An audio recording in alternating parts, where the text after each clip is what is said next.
Très heureuse de vous retrouver dans cette nouvelle édition d'information, mais avant tout, voici le sommaire.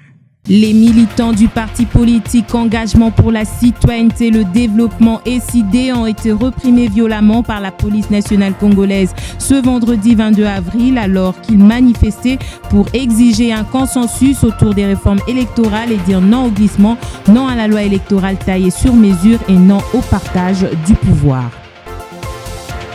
Le député André Mbata, choisi par le CAP pour le changement cash pour remplacer Jean-Marc Aboun. Sa candidature a été déposée ce vendredi 22 avril 2022 au secrétariat de l'Assemblée nationale. Plus de détails dans ce journal.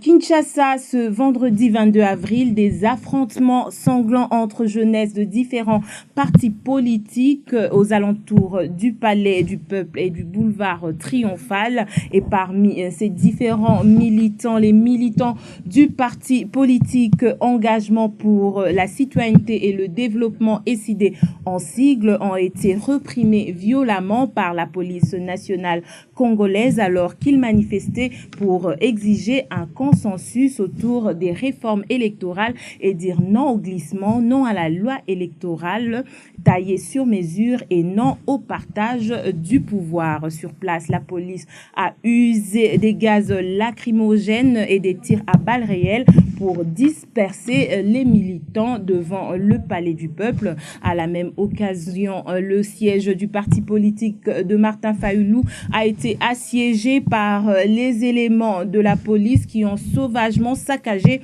le bâtiment et ont tout cassé sur leur passage, notamment les fenêtres et les portes. Selon les informations reçues, on signale plusieurs blessés, arrestations et tortures des manifestants.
Le sommet des chefs d'État tenu ce jeudi 21 avril à Nairobi a convenu qu'un processus politique soit lancé sous la direction du président kenyan Uhuru Kenyatta pour faciliter les négociations en cours entre le gouvernement congolais et les groupes armés en République démocratique du Congo. Le sommet réaffirme qu'une conversation consultative entre le président de la RDC et le représentant des groupes armés locaux en RDC devrait avoir lieu dans les meilleurs délais. Les dirigeants et gouvernements présents à Nairobi se sont mis d'accord pour lancer un processus politique visant à faciliter les pourparlers entre la RDC et les groupes armés locaux qui patrouillent à l'est du pays. Le président Félix Tshisekedi a été invité à convoquer une réunion consultative. Ce sommet a réuni les chefs d'État et de gouvernement du Kenya, de l'Ouganda, du Rwanda, de la RDC et du Burundi.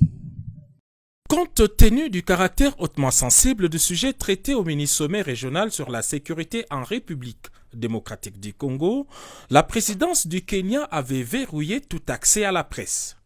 Après 4 heures d'échange entre le président Uhuru Kenyatta, Yoweri Museveni, Evariste Ndayishimiye, Félix-Antoine Tshisekedi Tshilombo et les ministres rwandais des Affaires étrangères représentant son président, les sommets quadripartites de Nairobi a pris un certain nombre de résolutions, dont la plus importante reste l'engagement de tous les chefs d'État de la communauté à se joindre et à soutenir les processus qui visent à mettre définitivement un terme à l'activisme des groupes armés locaux et étrangers en terre congolaise.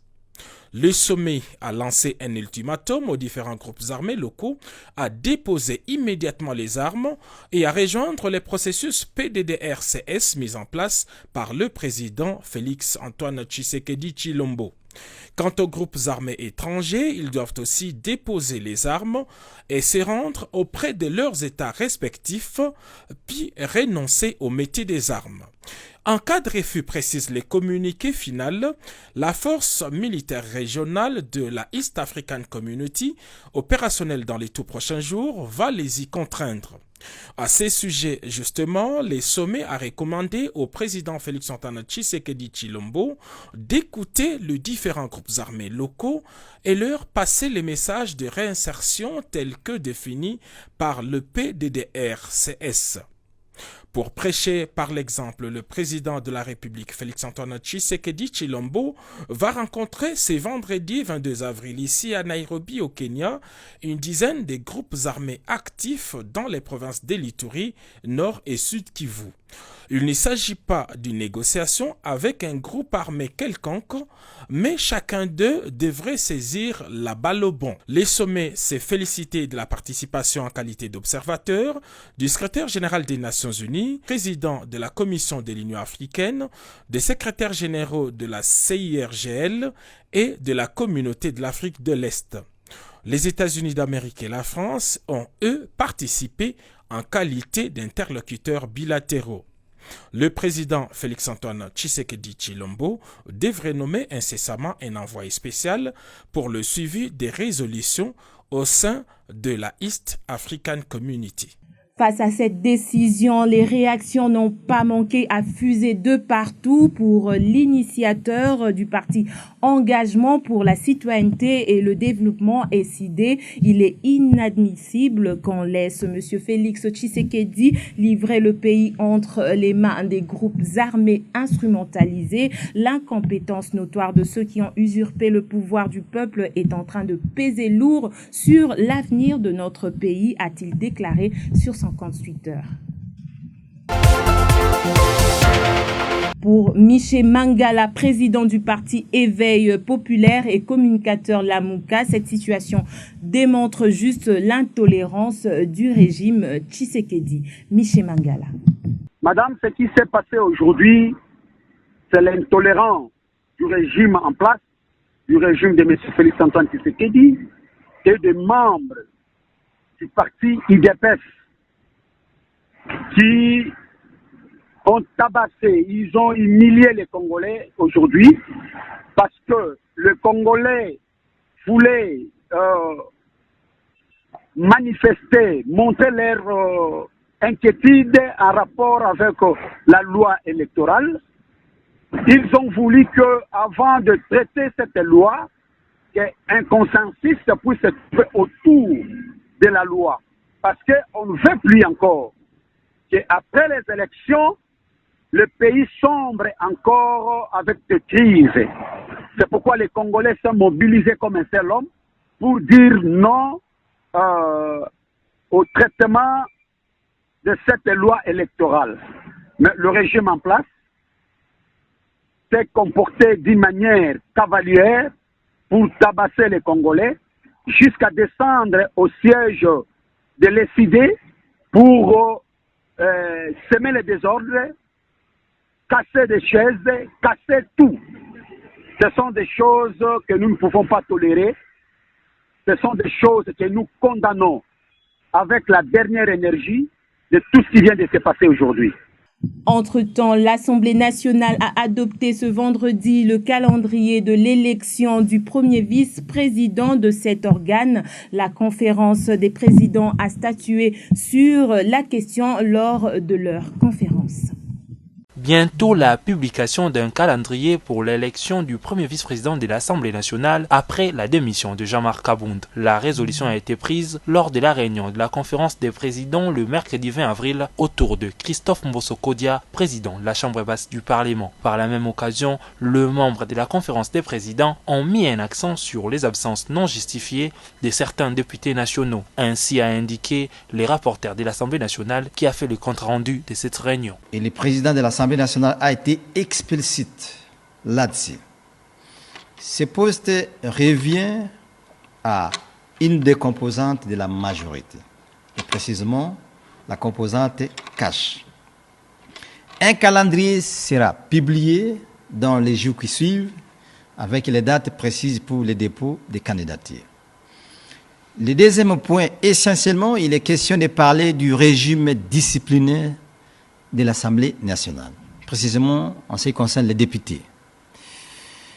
Et lors de la précédente réunion de la conférence des présidents, il s'était révélé qu'il était opportun de parler de la question de l'absentéisme des députés dans des séances plénières. Alors, les rapports ont été élaborés, nous avons compilé toutes les listes, un tableau a été établi, les absents sont connus, une commission spéciale sera constituée, dont les députés seront convoqués pour pouvoir venir justifier et présenter leurs éléments de défense, et après, une décision sera prise pour décourager ce genre de pratiques. Et du côté des confessions religieuses, les CC et la SENCO apportent leur soutien aux réformes électorales. C'est ce qu'a indiqué Abbé Donatien Cholet après une rencontre avec le président de l'Assemblée nationale, Christophe Mbosso. Compte tenu du climat de méfiance qui existe à partir de ce qu'on a connu dans le passé par rapport au processus électoral, les CC et la SENCO qui sont convaincus qu'il faut un minimum de consensus pour des élections inclusives, crédibles et apaisées, a fait le tour en commençant par l'Assemblée nationale et on a bouclé le tour. Maintenant, on est revenu pour échanger avec le président de l'Assemblée là-dessus. Nous avons été édifiés de l'ouverture qu'il donne par rapport à la loi électorale. Et je pense que par rapport à cela, s'il y a des cahiers de charges, s'il y a des gens qui pensent qu'on peut se retrouver dans un contexte pour chercher un contexte dans ce cadre-là, c'est faisable. Mais il dit que ce n'est pas de sa compétence de sortir de ce cadre de la loi par rapport à d'autres revendications. Nous continuons à réfléchir et nous ne sommes que des mandatés. Nous allons réfléchir et puis on verra la suite. Le consensus, ce n'est pas à nous de l'obtenir, c'est à la classe politique de l'obtenir. Nous, comme Église, nous créons les conditions de faisabilité de ce consensus. Le député André Mbata, choisi par le CAP pour le changement cash pour remplacer Jean-Marc Kabound. Sa candidature a été déposée ce vendredi 22 avril 2022 au secrétariat de l'Assemblée nationale. Après le dépôt de la candidature, Crispin Bindoulé affirme qu'André Mbata a des compétences pour assumer ce poste hautement politique. L'UDPS nous a présenté une candidature et cette candidature était celle du professeur Mbata que nous avons accompagné. Et nous pensons qu'il a les compétences pour assumer ces postes. Mais ce qu'il faut savoir, que le poste de premier vice-président, c'est un poste hautement politique. Hautement politique. Et nous croyons que Mbata va vraiment assumer ses postes politiques avec la sagesse et que nous lui avons dit qu'il faut qu'il soit rassembleur. Dès qu'il est au bureau, il est vice-président de toutes les familles politiques ici à l'Assemblée. Il sera le vice-président de l'opposition, le vice-président de la majorité. Donc il sera le vice-président. Jusque-là, il n'y a qu'une seule candidature. Comme vous le savez, aujourd'hui, c'est le dépôt des candidatures en remplacement de l'ancien premier vice-président de l'Assemblée nationale qui était membre du parti. Il a fallu qu'on le remplace par un membre du parti. Ici, je suis venu avec les autres collègues accompagner notre ami André Mbata pour déposer sa candidature au nom du parti. Non, c'est le choix du parti et c'est sous le leadership du parti que nous sommes en train d'agir. Nous savons que selon le règlement intérieur, cette place-là revient à l'UDPS. C'est pour cela que nous sommes venus déposer, selon l'article 27 du règlement intérieur, c'est notre regroupement qui devait donner la candidature. Et dans le regroupement, c'était spécialisé que c'était l'UDPS qui devait déposer la candidature. Donc nous pensons que tous les collègues vont nous soutenir, qu'ils soient de l'opposition ou de la majorité. Autre registre à présent, le docteur Jean-Simon Fouti-Kiakou, directeur général de la Caisse nationale de la sécurité sociale CNSS, a reçu ce jeudi 21 avril le comité d'association des pensionnés et rentiers affiliés à la CNSS. Ils se sont entretenus sur le retard des paiements des prestations sociales du premier trimestre 2022. Le directeur général de la Caisse nationale de sécurité sociale, le docteur Jean-Simon Fouti-Kiakou, s'est entretenu ce jeudi 21 avril avec le comité de l'association des pensionnés et rentiers affiliés à la CNSS au sujet du léger retard constaté dans les paiements des prestations sociales premier trimestre 2022. Devant le membre du bureau national de l'APRC, le numéro 1 de la Caisse a fait savoir que ce retard est dû suite au fait qu'il a fallu réintégrer les bénéficiaires des 80 ans qui n'étaient pas de la paye passée. L'exercice a mis beaucoup de temps. Il a fallu s'assurer qu'aucun bénéficiaire n'ait été oublié. La Caisse n'est pas en faillite et ne connaît aucun problème de liquidité, a souligné Jean-Simon Fouti, qui en outre a appelé les pensionnés à se diriger chacun dans sa banque pour percevoir son dû. Rassuré de la réponse du numéro 1 de la Caisse, le président de l'APRC, Landulu Tété, s'est exprimé en ces termes.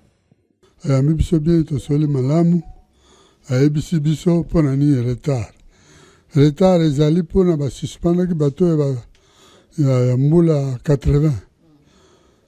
Ba suspendre bango presque nyonso. Alors monanaki que il faut bazongisa bango parce que na lombango bato ya solo pe bakoko kozanga mbongo. Donc na mosala wana kokoma koboma kozongisa et puis souvent retard po eza mosala ya mbongo. Il a fallu ou bien il faut nécessairement éviter des erreurs. Donc on a mosala esili. Mosala esili et puis ce qui est retard bato bakoko leka na banque ou bazoka na banque.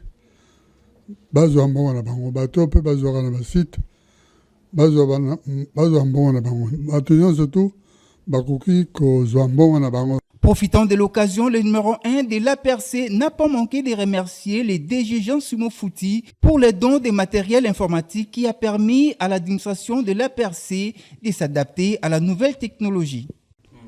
Topesi merci pour la milo ya musala oyo ndako na biso apesaki biso mpona kosalisa biso mpo kosala misala ya bapensionnaire na biso bamembre na biso. La délégation de l'APRC est rentrée très satisfaite de cette rencontre. Et pour clore ce journal, le Conseil national de la jeunesse a tenu une matinée politique avec toutes les couches de la jeunesse jeudi 21 avril 2022. Il était question dans ces échanges pour le président William Mukambila de présenter la note synthèse de plaidoyer sur les réformes électorales dans la matinée électorale. Reportage de James Mouchia.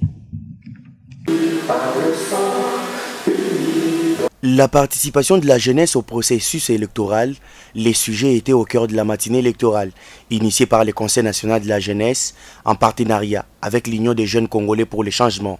La réforme électorale et l'engagement de la jeunesse au processus électoral étaient au nombre des sous-thèmes développés.